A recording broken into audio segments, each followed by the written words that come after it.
ওই অ্যাকুইট ইনফ্লামেশনের ফেটের মধ্যে একটা বলেছিলাম, কমপ্লিট রেজলিউশন তো হয়, কিন্তু যেসব ফরেন সাবস্টেন্স অ্যাকুইট ইনফ্লামেশন করে, সেই অর্গানিজম অথবা ফিজিক্যাল এজেন্টস যেগুলিকে ডিগ্রেড করা যায় না, কিল করা যায় না, রিমুভ করা যায় না, এগুলি যদি থেকে যায়, তখন অ্যাকুইট থেকে ক্রনিকের একটা দিকে টার্ন নেয়, acute on chronic, that is chronic inflammation from acute inflammation.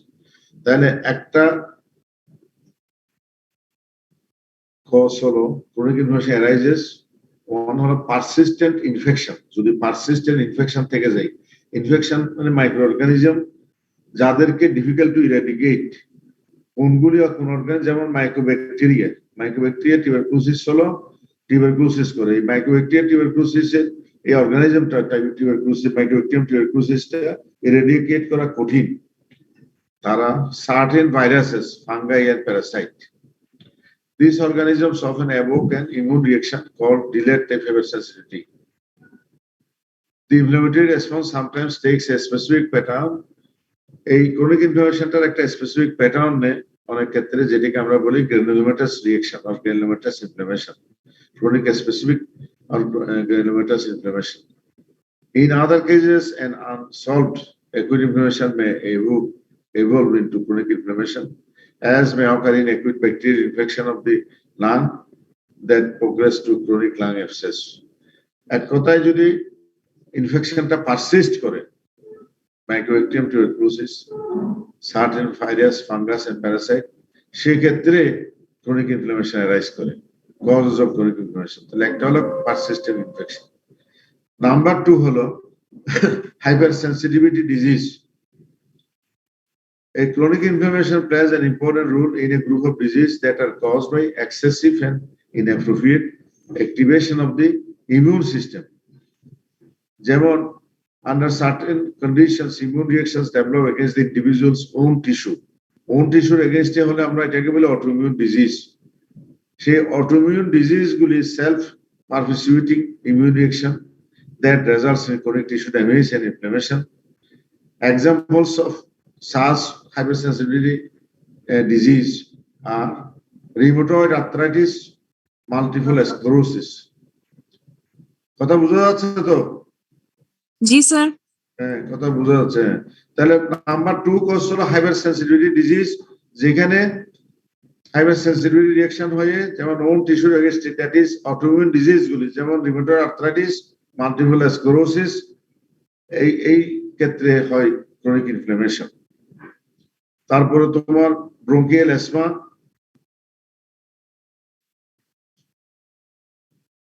এখন আসো number 3, prolonged exposure to potentially toxic agents, either exogenous or endogenous. Exogenous অথবা endogenous potentially toxic agent গুলি against a chronic inflammation হয়। Example of exogenous agent is particulate silica. Silica যদি against যদি হয়, a non-degradable inanimate material when inhaled for prolonged period results in an inflammatory lung disease called silicosis. এই যে silicosis হয়, সিলিকার against non-degradable substance, তখন chronic inflammation হয়। atherosclerosis, এটাও একটা thought to be chronic inflammatory process of the arterial wall, induced at least in part by excessive production and tissue deposition of endogenous cholesterol and other lipid. Cholesterol depositionের জন্য atherosclerosis হয়, সেটাও একটা chronic inflammation. এর বাইরে আরেকটা cause হলো some form of chronic inflammation may be important in the pathogenesis of disease that are not conventionally thought as a inflammatory disorder, যেমন neurodegenerative disease such as Alzheimer's disease, metabolic syndrome, associated type 2 diabetes, and certain cancers induced inflammatory reactions promote tumor development. The role of inflammation in this condition is, আচ্ছা যাক, তাহলে আমরা এখন discuss করতেছি causes of chronic inflammation.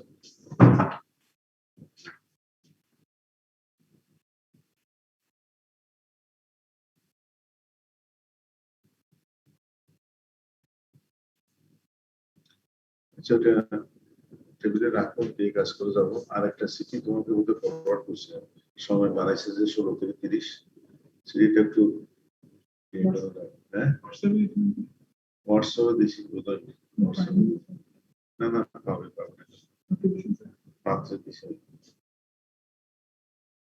একটু তোমরা একটু দেখো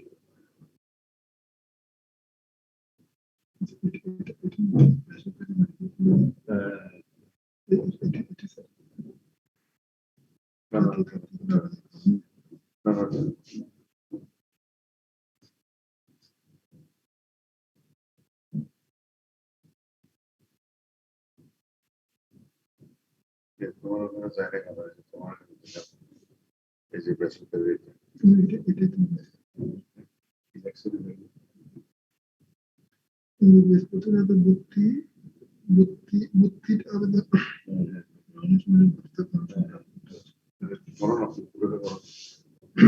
উপযুক্ত বিষয়ের সাথে প্রেক্ষিতে চিকিৎসা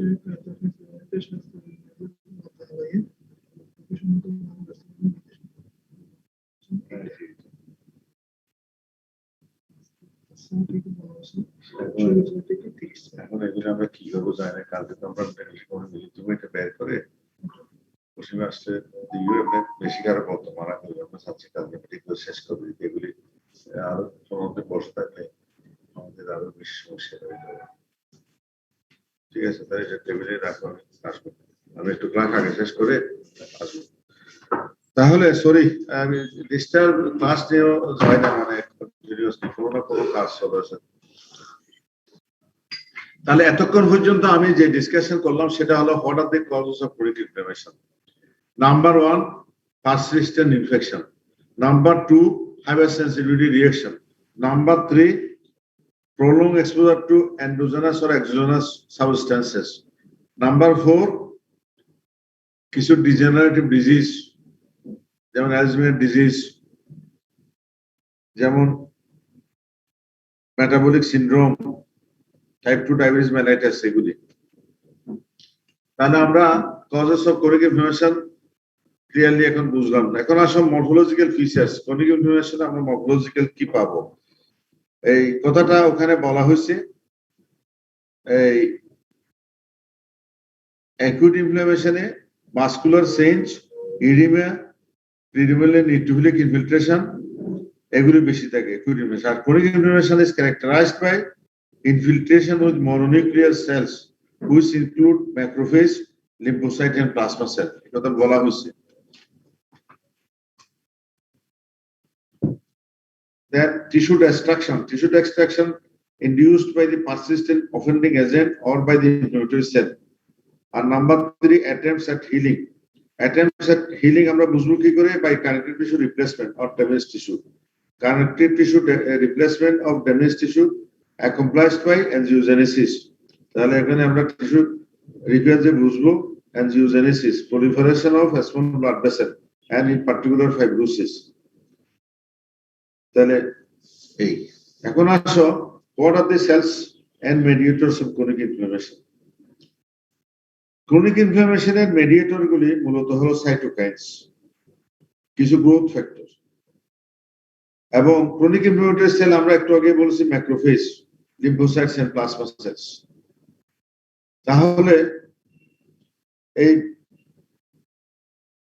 ম্যাক্রোফেজ কিছু সাইটোকাইন সিক্রেট করে গ্রোথ ফ্যাক্টর লিবারেট করে এবং এগুলি তোমার act on various cells by destroying foreign invaders and tissues and by activating other cells notably T lymphocyte so macrophage derived from hematopoietic stem cell in the bone marrow and from progenitors in the embryonic yolk sac and fetal liver during early development. তাহলে এই macrophage যে classic activation হয়ে যেসব cytokines ইন্টারলুকিন 1 ইন্টারলুকিন 4 ইন্টারলুকিন 13 এবং interferon gamma এগুলি তোমার release করে chronic ইনফ্লামেশনকে chronic ইনফ্লামেশনের মধ্যে মেডিয়েটর হিসেবে কাজ করে আর এই ম্যাক্রোফেজ গুলি আমরা ফ্যাগোসাইটিক সিস্টেম বলি এই ম্যাক্রোফেজের বিভিন্ন জায়গায় বিভিন্ন নাম আছে যেমন ব্লাড থেকে মনোসাইট যখন টিস্যুতে যায় তখন সেটাকে ম্যাক্রোফেজ বলে। আর একই ধরনের সেল আমরা দেখি মাইক্রোগ্লাইয়া। মাইক্রোগ্লাইয়া যেটা আছে সেখানে মাইক্রোগ্লাইয়াটাই হলো তোমার phagocytic cell, Kupffer cell, alveolar macrophage, macrophage in the স্প্লিন,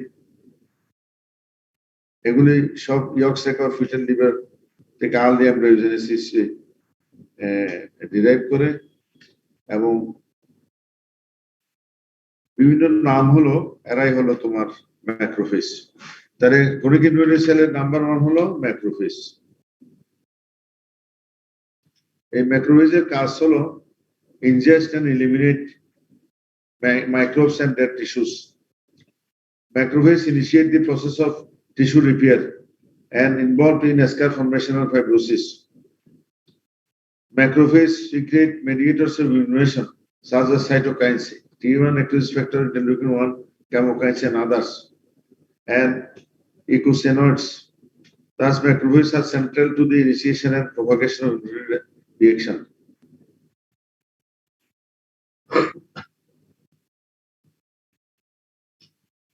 Macrophages display antigens to T lymphocytes and respond to signals from T cells.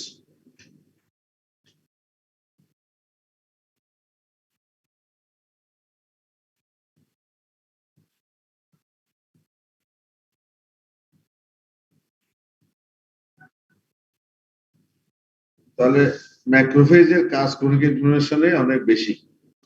এরপর আমরা বলছিলাম lymphocytes, microbes and other environmental antigens activate T and B lymphocyte which amplify and propagate chronic inflammation.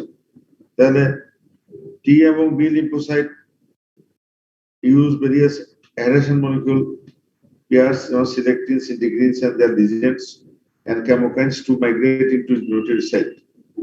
Cytokines from activated macrophages, mainly T1 necrosis factor, interleukin-1, and chemokines promote lymphocyte recruitment, setting the stage for persistence of the inflammatory response. Then T lymphocytes and B lymphocytes are activated. B lymphocyte and antibody-producing plasma cells are often present at sites of chronic inflammation. Then macrophage, lymphocyte, T lymphocyte, B lymphocyte. এছাড়াও chronic inflammation-এ ইসোলফিল থাকতে পারে। ইসোলফিল থাকবে যদি parasitic infection হয়, mast cell থাকতে পারে,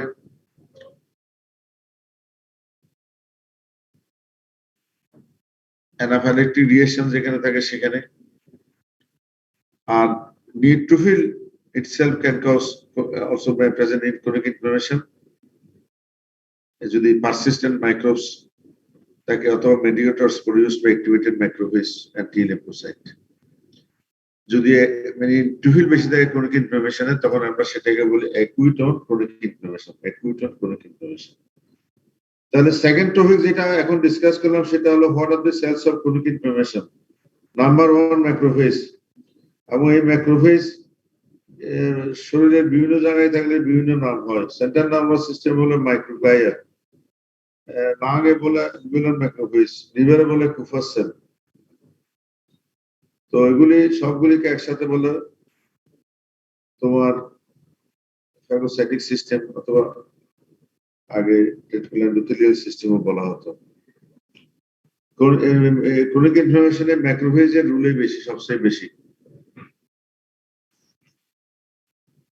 এছাড়া টি lymphocyte, B lymphocyte আর ক্ষেত্র বিশেষে কিছু কিছু ক্ষেত্রে ইসোনোফিল, মাস্ট সেল এবং নিউট্রোফিল। যদি নিউট্রোফিল বেশি থাকে ক্রনিক ইনফ্লামেশনে তখন সেটাকে অ্যাকুইট অন ক্রনিক ইনফ্লামেশন বলা হয়।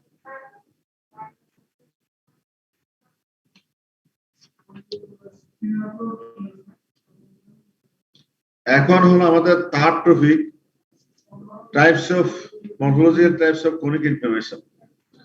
টু টাইপস, একটা হলো non specific chronic non specific inflammation, যেমন ক্রনিক কোলিসিস্টাইটিস। ক্রনিক কোলিসিস্টাইটিস একটা এক্সাম্পল। আর একটা হলো chronic specific inflammation. Chronic specific ইনফ্লামেশনের আরেক নাম হলো chronic granulomatous inflammation. Student attendance কমে গেল কেন? 72 জনে নেমে আসলো যে, এগুলো তো আর রিপিট হবে না।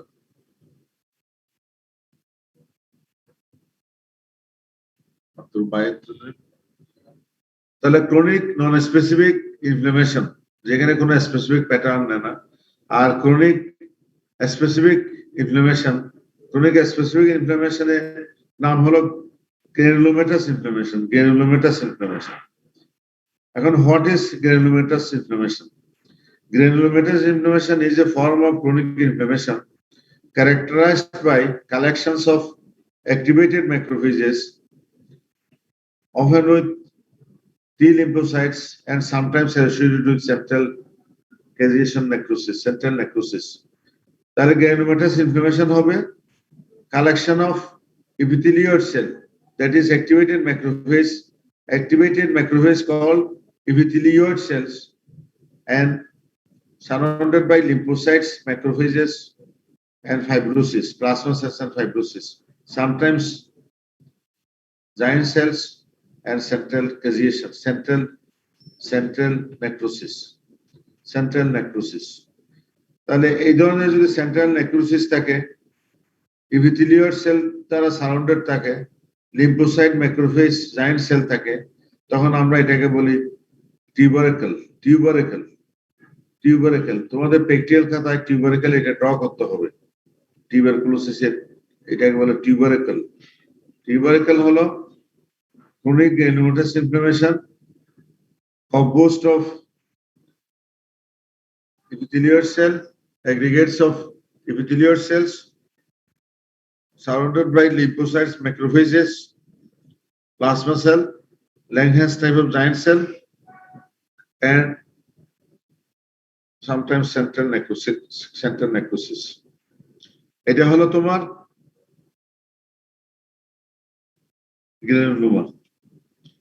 গ্রানুলোমা। আবার এই ইপিথেলিয়াল সেলের যেটা দিয়ে টিউবারকুলোসিস হয়, এটা হলো ইমিউন গ্রানুলোমা।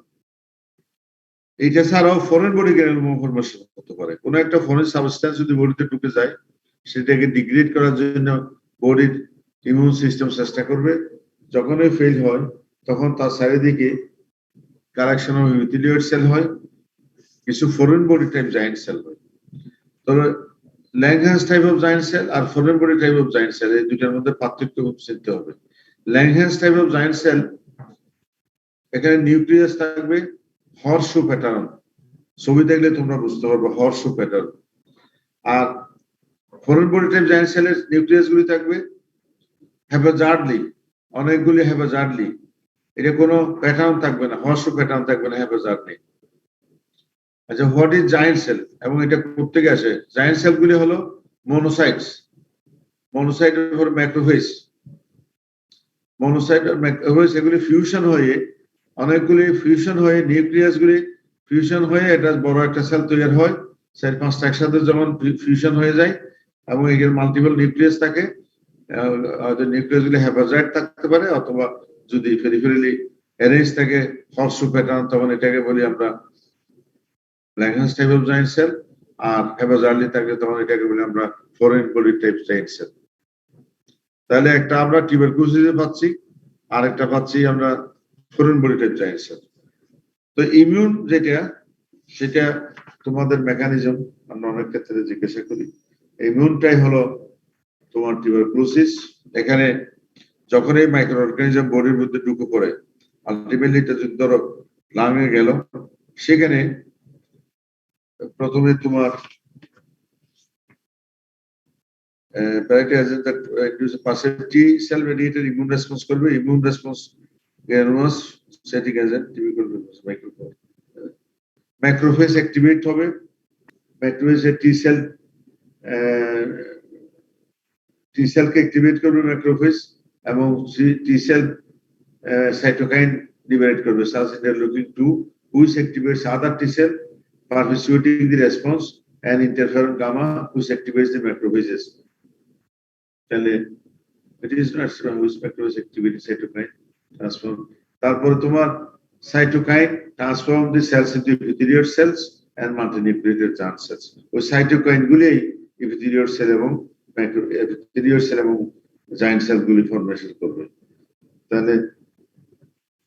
তাহলে এক টাইপের হলো টিউবারকুলোসিস, ইনফেকশনের মধ্যে টিউবারকুলোসিস। এছাড়াও তোমার সিফিলিসে গ্রানুলোমা ফরমেশন হতে পারে। সিফিলিসে যদি হয় সেটাকে বলা হয় গামা। আর ডিপ ফাঙ্গাসে গ্রানুলোমা ফরমেশন হতে পারে। আর ফরেন বডিতে গ্রানুলোমা ফরমেশন হতে পারে। তাহলে তোমার গ্রানুলোমা ফরমেশন ইমিউন মেকানিজমে মাইক্রোব্যাকটেরিয়াম টিউবারকুলোসিস হতে পারে, টিউবারকুলোমা পেরিডেমা হতে পারে, ফাঙ্গাসও হতে পারে, আর ফরেন বডিতে হতে পারে। এছাড়া ইমিউন মেকানিজমে সার্কোডোসিস হতে পারে, সার্কোডোসিসে। তাহলে আমরা ক্রনিক ইনফ্লামেশন বলছিলাম two types, chronic non specific আর chronic non specific inflammation, chronic specific inflammation. Chronic specific ইনফ্লামেশনের যেটা বলি সেটাকে বলি ক্রনিক গ্রানুলোমাটাস ইনফ্লামেশন। এই ক্রনিক গ্রানুলোমাটাস ইনফ্লামেশনের মধ্যে হোয়াট ইজ গ্রানুলোমা? এটা হলো aggregates of epithelial cell, aggregates of activated macrophages or epithelial cell. Activated macrophage transform হয়ে epithelial cell হয় এবং surrounded by lymphocytes, macrophage, plasma cell, giant cells. Central causation necrosis may or may not present. এরপরে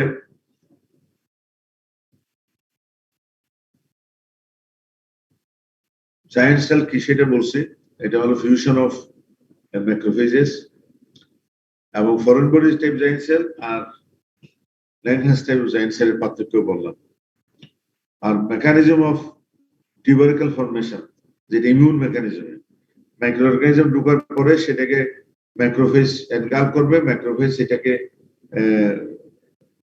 যখন টি সেলকে তোমার activate করবে তখন cytokine liberate হবে। সেই সাইটোকাইন দিয়ে তোমার epithelial cell এবং epithelial cell giant cell তৈরি হবে। হ্যালো, ওয়ালাইকুম সালাম।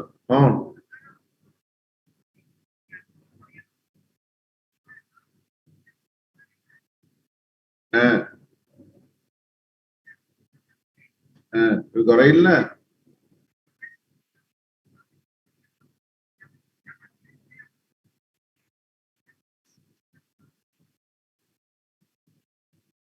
এই তোমরা যেহেতু দেখা গিয়ে তোমরা ডাক্তাররা লাগে হাউস দিয়ে মধ্যে ওই লেন দেয় কি বেড়াইবেন লাই হাউস দিয়ে 3 মাস বাদ হইতে 3 মাসের লগে কি বেড়ে এখন বাতাল্লাহ আসনা সোনা বাতাল্লাহ জানায় পরিচয় পরিবর্তন লে দিলে নিজেরা পড়ে নিলে লোকে তো পড়াইলে চাইলে যদি হন বাল্লাহা থাকে এবার আইবে আর বাল্লাহা না থাকলে কিনা মূল্য হয় যে হনদিন আইবে ওই আর এক রুগী ভালোই না এবার এনে তো আরো কি কি হইল বললাম একই অবস্থা আছে। হ্যাঁ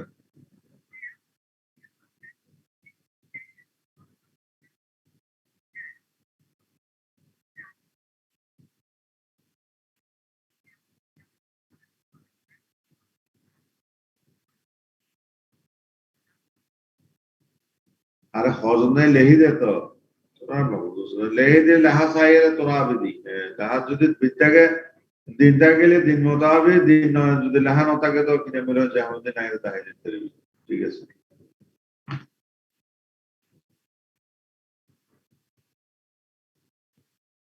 হ্যালো, হ্যাঁ, তাহলে আমরা গ্রানুলোমাটাস ইনফ্লামেশন গ্রানুলোমা টিউবারকুলোসিসে হয়, এছাড়া লেপ্রোসিতে হয়, সিফিলিসে হয়, ক্যাট স্ক্র্যাচ ডিজিজে হয়। ক্যাট স্ক্র্যাচ ডিজিজটা একটা গ্রাম নেগেটিভ বেসিলাস দিয়ে হয়, সার্কোডোসিসে হয়, ক্রোনস ডিজিজে হয়। ক্রোনস ডিজিজ হলো একটা ইনফ্লামেটরি বাউল ডিজিজ, সেখানেও গ্রানুলোমা হয়।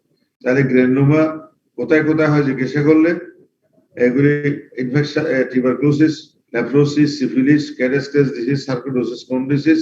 এর বাইরে ফরেন বডি গ্রানুলোমা হয় বলতে হবে, foreign body granuloma, foreign body granuloma, foreign body granuloma. তাহলে আমরা ক্রনিক টাইপস অফ ক্রনিক ইনফ্লামেশনের মধ্যে chronic non specific, chronic specific. Chronic স্পেসিফিকের মধ্যে গ্রানুলোমাটাস ইনফ্লামেশন, গ্রানুলোমাটাসের মধ্যে এই এগুলি এক্সাম্পল দিলাম, এগুলি পড়ালাম। লাস্ট টপিকস হলো সিস্টেমিক ইফেক্টস অফ ইনফ্লামেশন। আমরা অ্যাকুইট আর ক্রনিক যাই বলি না কেন, ডিসকাশন আমরা শুরুতেই বলছিলাম লোকাল লোকাল যে ইনফ্লামেশন হয়, লোকাল টিস্যু ভাস্কুলারাইজড লিভিং টিস্যুতে হয়, সেখানের মধ্যে ব্লাড ভেসেল এবং তার ব্লাড ভেসেলের চারিদিকে যে কানেক্টিভ টিস্যু আছে, সেই কানেক্টিভ টিস্যু।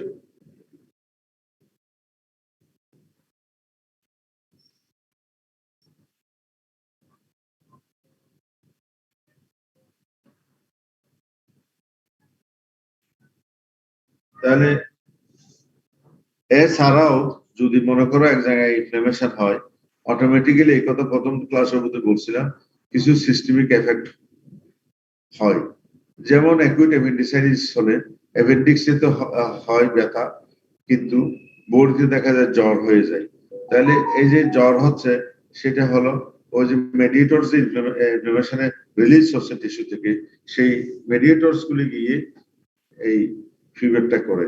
তাহলে নাম্বার ওয়ান হলো, আর আমরা এই যে সাইটোকাইন ইনডিউস সিস্টেমিক রিঅ্যাকশন যেগুলি হয়, সেগুলিকে এক কথায় অ্যাকুইট ফেজ রেসপন্স বলে, অ্যাকুইট ফেজ রেসপন্স। এবং সেখানের মধ্যে human necrosis factor, lipopolysaccharide, interleukin 1, interleukin 6 important mediators for acute phase reaction. Other cytokine, notably type 1 interferon, also contribute to the reaction. The cytokine, T1 necrosis factor, interleukin 1, interleukin 6, একটা effect হলো fever. যখনই কোনো inflammation হয় তার একটা fever হবে। Chronic inflammation হলে ফিভারটা কম হবে, আর অ্যাকুইট ইনফ্লামেশন হলে ফিভারটা বাড়বে। 1 ডিগ্রি টু 4 ডিগ্রি সেন্টিগ্রেড পর্যন্ত বেড়ে যায় টেম্পারেচার, 1 ডিগ্রি থেকে 4 ডিগ্রি পর্যন্ত। এই ফিভারটা কেন হয়? যেখানে ইনফ্লামেশন হয় সেখানে কতগুলি পাইরোজেন সিক্রেশন করে। সেই পাইরোজেনের মধ্যে ইম্পর্টেন্ট হলো একটা প্রোস্টাগ্ল্যান্ডিন। এই প্রোস্টাগ্ল্যান্ডিনটা গিয়ে perivascular cells of the hypothalamus, যেখানে এই ব্যাকটেরিয়াল প্রোডাক্টস আছে lipopolysaccharide, stimulates leukocytes to release cytokine, যেমন interleukin 1 and T1 necrosis factor called endogenous pyrogen. They increase the enzyme cyclooxygenase that convert arachidonic acid into prostaglandin. A prostaglandin E2 gিয়ে hypothalamus action করে, stimulate the production of neurotransmitter that reset the temperature set point at a higher level. তাহলে pyrogen গুলি, interleukin cytokine গুলি গিয়ে হাইপোথ্যালামাসে তোমার temperature regulatory সেন্টারে কাজ করে temperature বাড়ায় দেয়, প্রোস্টাগ্ল্যান্ডিন ফিভার। নাম্বার 2 হলো অ্যাকুইট ফেজ প্রোটিন। বডিতে যদি আমরা ব্লাড টেস্ট করি, কিছু অ্যাকুইট ফেজ প্রোটিন আছে, নাম হলো সি রিঅ্যাক্টিভ প্রোটিন, আর একটা হলো ফাইব্রিনোজেন এবং serum amyloid protein, serum amyloid protein. এই সি রিঅ্যাক্টিভ প্রোটিন, ফিব্রিনোজেন এবং সিরাম অ্যামাইলয়েড প্রোটিন এগুলি বেড়ে যায়, সিস্টেমিক এফেক্টের মধ্যে। ইএসআর বেড়ে যায়। লিউকোসাইটোসিস, এরা এই যে ব্যাকটেরিয়াল ইনফেকশন যদি হয়, কাউন্ট দেখা যায় নর্মালি 4 to 11,000 হলে 15,000 to 20,000 পার কিউবিক মিলিমিটার হয়ে যায়, এবং এর থেকে হাইও হতে পারে। তখন এটাকে আমরা বলি লিউকোময়েড রিঅ্যাকশন। তাহলে এগুলি সবগুলি হলো সাইটোকাইনের ইফেক্টে, টিউমার নেক্রোসিস ফ্যাক্টর, ইন্টারলিউকিন 1 এর ইফেক্টে। তাহলে কিছু ক্ষেত্রে লিম্ফোসাইটোসিস হয়, বেশিরভাগ ক্ষেত্রে নিউক্লিওসাইটোসিস, কিছু ক্ষেত্রে লিম্ফোসাইটোসিস হয়। আবার কিছু ইনফেকশনে, যেমন কোন infection virus, rickettsia, certain protozoa leucopenia করে, লিউকোপেনিয়া। এছাড়া সিস্টেমিক আর এফেক্টের মধ্যে অ্যাকুইট ফেজ রেসপন্সের মধ্যে সোয়েটিং হয়, শিভিয়ারিং হয়, ডাইগর। তারপরে তোমার সিলস, অ্যানোরেক্সিয়া, somnolence, malaise, এগুলি সিস্টেমিক এফেক্ট হয়। আর সিভিয়ার ব্যাকটেরিয়াল ইনফেকশন হলে সেপসিস হয়ে যায়, ব্যাকটেরিয়া সেপ্টিসিমিয়া হয়ে যায়। ইন্ট্রাভাস্কুলার কোয়াগুলেশন, ডিসিমিনেটেড ইন্ট্রাভাস্কুলার কোয়াগুলেশন হয়ে যায়, তখন সেক্ষেত্রে সেপটিক শক হয়ে যায়, সেপটিক শক। তাহলে সিস্টেমিক এফেক্টের মধ্যে সিম্পল ফিভার থেকে শুরু করে acute phase protein, leukocytosis, ESR high, তারপরে তোমার রাইগর, সিলস হলো search for word, anorexia, somnolence, malaise, bacterial infection হয়ে সেপসিস, ডিসিমিনেটেড ইন্ট্রাভাস্কুলার কোয়াগুলেশন, এইসব সিস্টেমিক এফেক্ট। তাহলে এই আজকে আমরা শেষ করি systemic effects of inflammation, types of chronic inflammation, etiology of chronic inflammation, chronic inflammatory cell, difference between acute and chronic inflammation, or is giant cell, types of giant cell. তো ওগুলি discuss করলাম। আগামী ক্লাসে আমরা আমার তাহলে ইনফ্লামেশন পর্যন্ত শেষ হলো। টিস্যু রিপেয়ার যেটা আছে সেটাতে সম্পূর্ণ আর 2টা ক্লাস লাগবে, আর 2টা ক্লাস লাগবে। হ্যাঁ রাইট, আর 2টা ক্লাসে আমরা জেনারেল প্যাথোলজি আমার যেটুকু কোশ্চেন আছে সেটা শেষ করব, তারপরটা পরে ডিসকাস করব।